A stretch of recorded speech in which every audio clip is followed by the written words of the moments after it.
Good afternoon, students.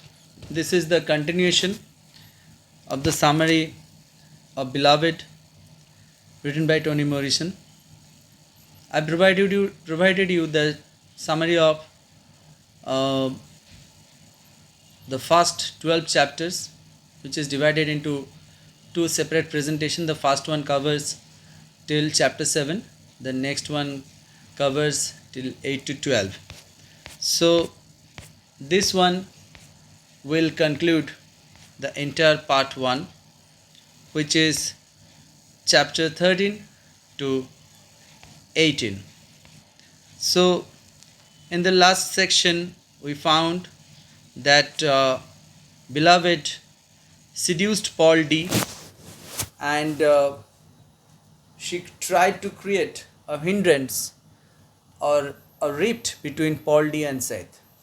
Now, in chapter 13 and 14, the story moves like this, which is 3 weeks into his affair with Beloved, Paul D ponders his servitude under Garner, who allows so much freedom that the male sweet home slaves were deluded into thinking themselves men. So after school teacher took over the management of sweet home, the slaves realized that they had nurtured a false sense of security. All these bitter recriminations returned him to the scene of Sixo's death, when Sixo displayed his strength by refusing to cry out while his body roasted over flames. How horrible the torture was! Fears for his lost sense of self impel Paul D to seek Seth at Sawyer's restaurants. She smiles with pleasure and surprise when she sees him and hurries to finish her work. Paul D tries to prepare her for the revelation that Beloved has overpowered and sapped his strong sense of independence. The look of resignation in Seth's eyes tell Paul D that she expects him to leave her. Inexplicably, he decides not to confess his relation with Beloved, instead proposing that he and Seth conceive a child. Paul D's proposal surprises him with its threefold application. A pregnancy would return him to Seth, salvage his manhood, and break Beloved's hold on him. Seth cuddles with him on the way home. Snowflakes fall on the couple, and Paul D talks himself into adopting his own suggestion. Joyously, he hoists Seth on his back and runs towards home. As usual, Beloved awaits Seth's return, holding out a shawl to her mother. Beloved breaks the romantic smell, concerned over Beloved's health. Seth instead wraps her in the shawl.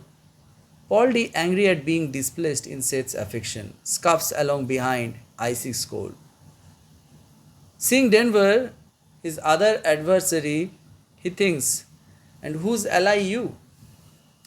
Seth settles Paul D's quandary by inviting his return to her bed. Paul D realizes that with Seth's help, he could put up with two crazy girls. Seth, remembering the demands of a mother's love, questions her ability to cope with fifth child, and she decides that she must decline the offer of another pregnancy. At the same time, Seth's mind moves a little closer to accepting that Beloved is the child that she was willed to return from the dead. In the next part, as Paul D and Seth return to the upstairs bed, Denver washes dishes while Beloved sucks her forefinger and whimpers. "Make him go away." Him means Paul D. With finger and thumb, she removes a back tooth and fears that her body will self-destruct. At Denver's urging, Beloved cries, knowing that her security slips away as Paul D and Seth make love. So, Beloved is like a competitor. She is competing with Seth over Paul D. Now, this happens in chapter 13 and 14. So, the next chapter we have here is chapter 15, and we will see how the story continues. Now, one thing is sure, beloved is not so innocent. The way she looks, the way she behaves, as she is very much innocent, and surprisingly, Seth find her dead child within beloved. This is the problem we are having here. So here it is, the chapter 15. In a flashback, baby Sags reveals that her joy at the reunion of Seth and her children was tempered by concern for Halle.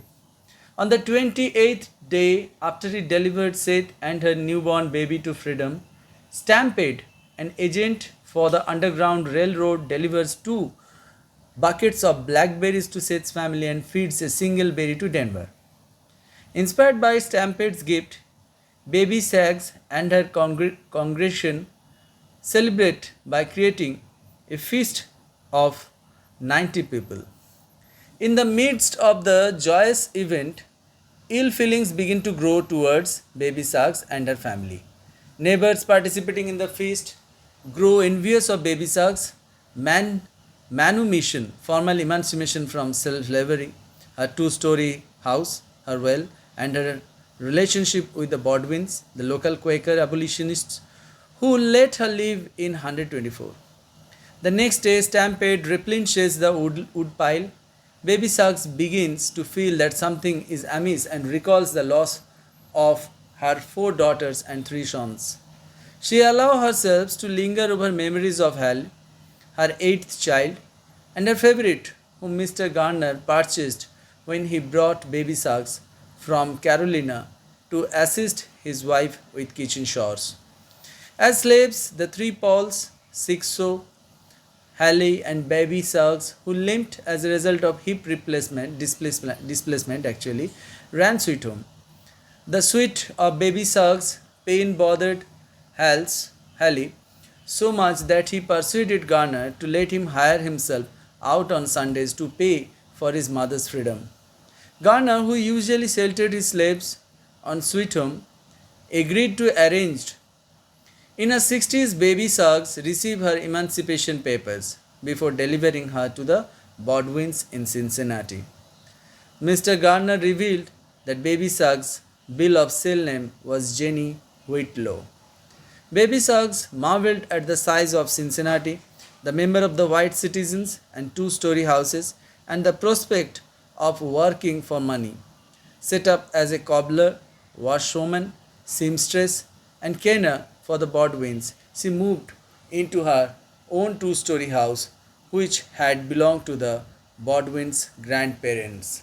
So this is a flashback actually, which I didn't mention in the slide. The slide will be much more longer, full of information, and will be a confusion also. So Stampede, the character, it reappear in the chapter 15, and we get some memories, a flashback actually. Chapter 16 is another flashback scene where 4 white outsiders, school teacher, 1 nephew, 1 slave catcher, and a sheriff, ride authoritatively toward 124 Blueston Road. Alert to the values of slave captured and returned alive, they survey the family scene. Baby Sags fans her face while Stampede chops wood. But Seth has already seen the white men coming and sprung into action. Too late, the foursome stare at the woodshed where Seth has murdered beloved, wounded burglar and Howard, and threatened to bash Denver's brains. Stampede rescues Denver before Seth can swing the infant into a plank wall. School teacher partly blames Seth's extreme action to his presence on the nephew who would overbeat her and made her cut and run. Faced with a crazy mother, 2 injured childs, and an infant with no wet nurse, school teacher realizes that this brood will not profit. Sweet Home. The horrific scene impresses the nephew, who took Seth's breast milk, and he trembles as the sheriff takes charge. School teacher and his companions also conclude that too much freedom has reduced these slaves to African savagery.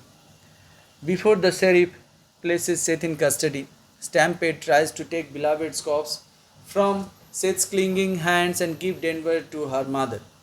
Baby Suggs hurries to aid the wounded boys. Seth relinquishes Beloved and holds Denver to her blood-stained nipple. Denver swallows milk along with her sister's blood, sitting up straight in the sheriff's wagon. Seth is taken away amid the wordless humming of onlookers. A red-haired boy jumps out of an approaching cart and gives Baby Suggs a pair of shoes to repair.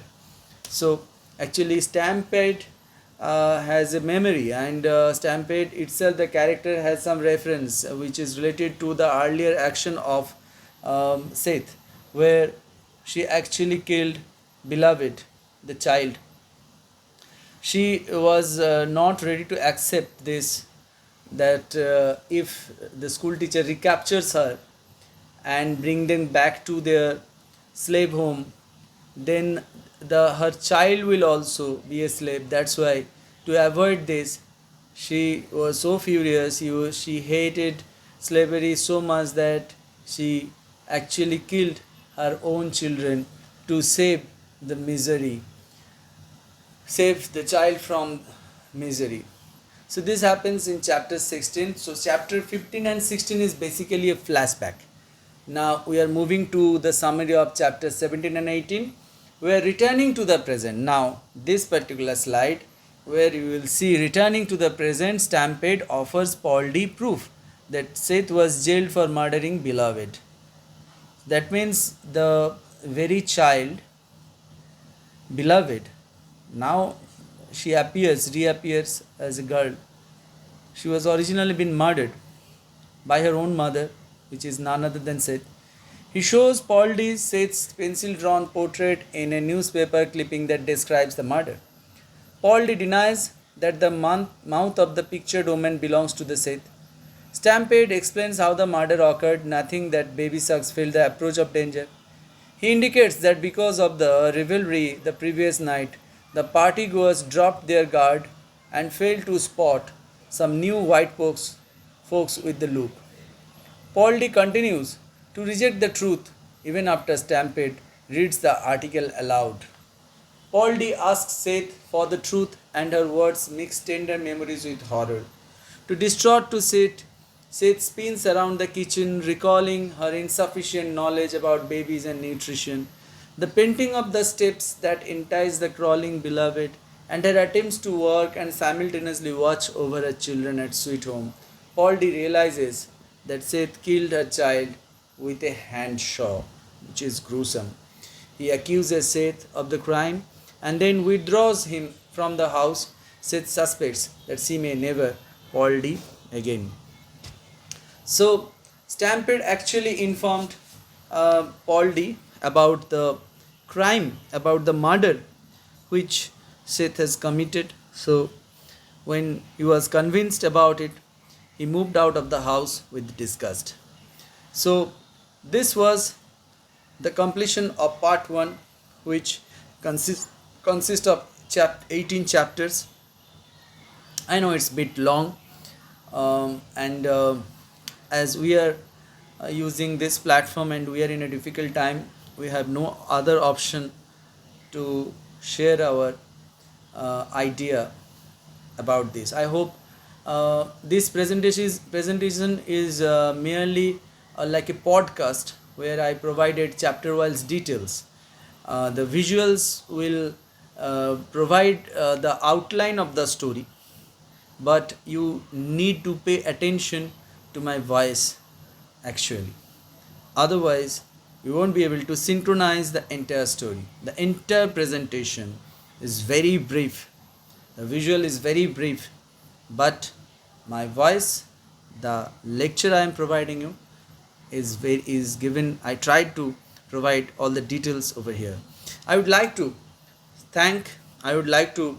give the credit of this presentation of these visuals to slideshare.com, and I would like to share that whatever I said regarding the lecture is actually from Clip Notes, which is available over the internet. Thank you for watching.